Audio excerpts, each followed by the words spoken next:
My parents, we've always lived like East New York, Brooklyn, Flatbush, Brooklyn, but they've always sent me to schools in like Bensonhurst, Bay Ridge. I was like the only black kid in my class till I got to like the 10th, 11th grade. And that was because I was at LaGuardia. You know, that school has people from all over the place. At the time Obama had been elected, I think for the first time, and there were all these like Martin Luther King, Obama posters everywhere, and I was just like trying to figure out like what about all the people that I learned about that came in between. That's where the painting started. I was just like really in awe with the movement. The paintings were really romantic in the beginning, and then I ended up in rooms with people who've actually lost family members, whose husbands are political prisoners, whose fathers are serving life sentences for crimes they didn't commit. And so it went from being like a romantic thing to like just bringing it down to earth. And from then I started to try to figure out how can I use the work to help, or really to serve the people who are part of this movement and the people they've left behind. My name is Sophia Dawson. I also go by the name Wet Paint, and I'm a visual artist. My intro to art really started as an accident or as a mistake. I really wanted to do music because the first time I started playing the clarinet in middle school, I personally thought I was really good. It turns out my family, everybody that used to hear me play used to dread me playing and practicing the clarinet. And then acting, that was something that was introduced to me in elementary school. And I had my heart set on either acting or music or performance. When I went to audition for LaGuardia High School, I got rejected from the music program, I got rejected from the drama program.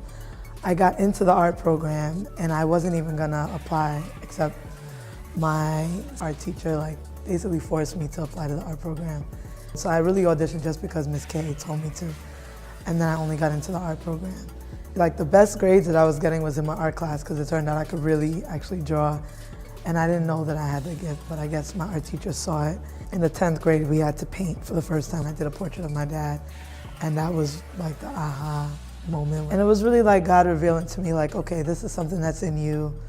And I really liked the response that I got from like my family and my friends, because I had tried a million things. Like I played basketball, I had done tennis, acting, drama, dance. I'd done a lot. And it was the first thing that came really effortlessly. And I was like, okay, I should probably keep going. And that was my intro to visual art.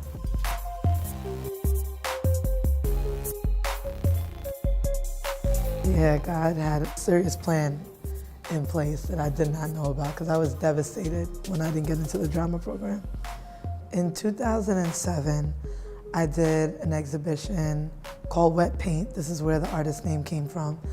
And it was talking about my godmother, who at the time was incarcerated.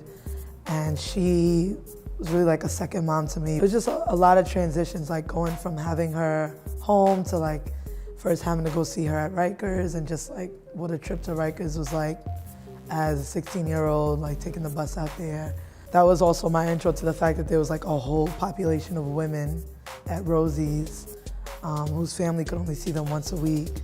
When I started doing paintings about her life, it was kind of because I felt like in the beginning of our family, and even myself, we were really, really supportive of her. And then time went on and things just started changing, and you know, people weren't going to see her. And I just wanted to keep her alive on the outside and really to honor her story and honor the changes that she was going through and her growth, and how even though it was a really messed up situation, like there were blessings that came out of that as well. That was the first work with the story or with the narrative done in service of someone else. I guess the color bars just serve as a stop sign to try to get people to pay attention longer and to not be so, you know, moved emotionally by what the news is talking about. But it's like, what do you care about as a human being? And if you care, then like when the news stops talking about it, then you should still be doing something. I guess it's safe to say that I'm an artivist, even though organizers get things together and make things happen, and activists bring awareness to certain things and make noise. And I don't know where I lie in that spectrum. My current project is called the To Be Free Project. It focuses on every individual from the Black Panther, Black Liberation Movement who is still locked up, 4 crimes they did not commit. This project has been a burden on my heart since like 2010. Just started taking it seriously in 2014 after Herman Wallace was killed. Herman was the second member of the Angola Three to be set free. Angola Three have served the longest time known in solitary confinement in the US. So after 37 and a half years, he was set free. His health was so poor that he died less than 3 days after being liberated. And after that, I was like, okay, I can't put this project to the side anymore. Since the project started, 3 people have come home, not by my strength, but really by me contributing my art to legal campaigns, organizing efforts that have been going on for decades.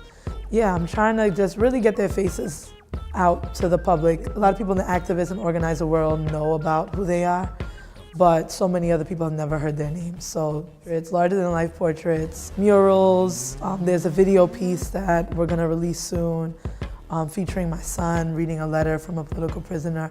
Really trying to take any angle to tell this story or to share their narratives and to get people to be moved enough to do something, whether it's to write them a letter, sign a petition, go and visit them. There's a lot of stuff that people can do if they're moved enough.